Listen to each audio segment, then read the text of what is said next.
नमस्कार, आप देख रहे हैं पंचायती राज न्यूज और मैं हूं आपके साथ अनुष्का। चलिए रुक करते हैं खबरों की ओर।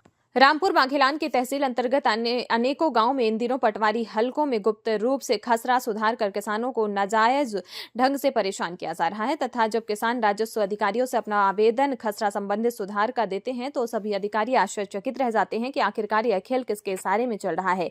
एक वाक्या तहसील प्रांगण में लिखित आवेदन माननीय एसडीएम तथा माननीय कलेक्टर साहब को जिला किसान नेता नागेंद्र सिंह जमुना ने दिया। उन्होंने कहा कि इस समय जमीनों में खसरा नंबर परिवर्तन करके किसानों को गुमराह किया जाता है तथा किसानों से नाजायज ढंग से रुपया ऐंठने का मजबूर किया जा रहा है। उन्होंने कहा कि हमको साइबर ठगी माना जाना चाहिए। अगर इस साइबर ठगी पर अधिकारियों द्वारा जांच पर कर रोका नहीं गया तो किसान इस मुद्दे पर बहुत बड़ा आंदोलन करने को मजबूर हो जाएंगे। आए दिन किसानों के इसी मुद्दे पर पेशी दिया जा रहा है और किसानों को आए दिन उलझन में फंसाया जा रहा है। माननीय कलेक्टर साहब को आवेदन देते हुए उन्होंने इस साइबर ठगी पर अतिशीघ्र जांच कर तुरंत कार्रवाई किए जाने की मांग की है। सतना से शिवम शुक्ला के साथ ऋषिकेश त्रिपाठी की रिपोर्ट।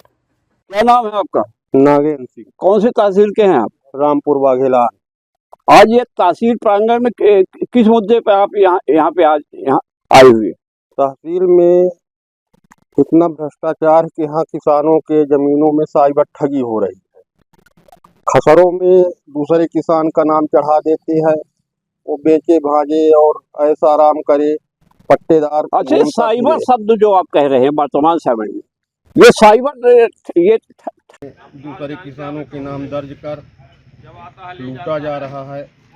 3 साल खसरे सुधार के 3 से 5 साल 6 साल के मामले का। माननीय महोदय, ये बताएं, साइबर ठगी आप बता रहे खसरे में, ये खसरे में पटवारी कैसे? आपके पास कॉपी बनी हुई है, हमारे पास अपने रिकॉर्ड में कैसे परिवर्तन कर? हमारे पास वही तो पकड़ है। हमारे पास पुराने जो दस्तावेज है, हस्तलिखित वाले ऋण पुस्तिका और खसरे, उनमें सही है।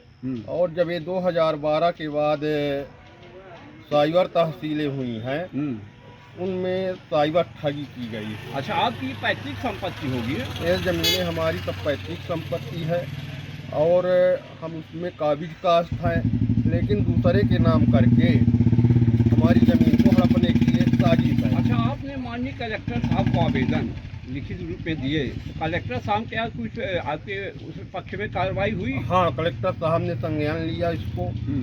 एसडीएम आर्यन खरे को फ़ोन पर बात की और कहा कि ये आपके साथ गलत हुआ है। रामपुर माघेलान, हाँ, आपके साथ गलत हुआ है और उसने तत्काल निराकरण करने के लिए आदेशित किया है। लेकिन इस तरह के मामले रामपुर तहसील में हजारों हैं। मेरा एक मामला नहीं है, आए दिन होते रहते और डेली होते रहते हैं कि आपकी ज़मीन में आबादी को ठान दर्ज किया जाएगा। नहीं, ये कितने दिन से चल रहा है इस प्रकार का यहाँ पे? ये 2012 के बाद जब ये साइबर तहसील हुई है, तब से साइबर ठगी हो गई है।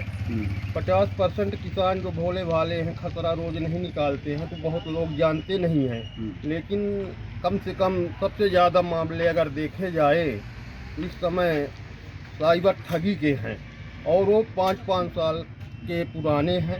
उनका निराकरण नहीं हुआ। उनमें 50,000 25,000 रुपये की रिश्वत लेकर के प्रतिवेदन और घूस लेकर के उनको सुधार किया जाता है। अगर इनका सुधार तत्काल नहीं किया जाता तो हम यहाँ पर आंदोलन करेंगे, अनिश्चितकालीन धरना देंगे। 1 सप्ताह के भीतर यहाँ मड़ैया गाड़ेंगे और किसानों के हक की लड़ाई को लड़ने के लिए आर पार की लड़ाई करेंगे।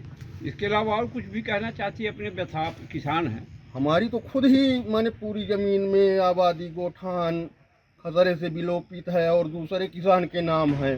तो ऐसे तो जब हम जागरूक किसान के साथ ऐसा हो सकता है तो और किसान तो बेचारे भोले भाले, उनके साथ तो और ज़्यादा साइबर ठगी हो रही है। और इसके लिए आंदोलन किया जाएगा। इसके लिए आंदोलन किया जाएगा। अनिश्चितकालीन भूख हड़ताल में हम 1 हफ्ते में अगर हमारा इस समस्या का निराकरण नहीं किया जाता साइबर ठगी का। आप माननीय कलेक्टर साहब के यहाँ गए, अगर आपकी तहसील रामपुर माघेलान है, आप पहले अपना आवेदन एसडीएम साहब के पास जाते, शायद कि निराकरण पहले होता। एसडीएम साहब को कई बार हमने आवेदन लिखित में दिया, पेशियों में बहस हुई, पटवारी प्रतिवेदन दिया और लगातार संपर्क में 5 साल से चलता आ रहा हूँ, लेकिन वहाँ जब तक मोटी रकम की चढ़ौती नहीं होती है तब जी। तक उसका निराकरण नहीं होता। अच्छा। इसलिए जब हमें समझ में आया कि अब यहाँ से निराकरण होने वाला है,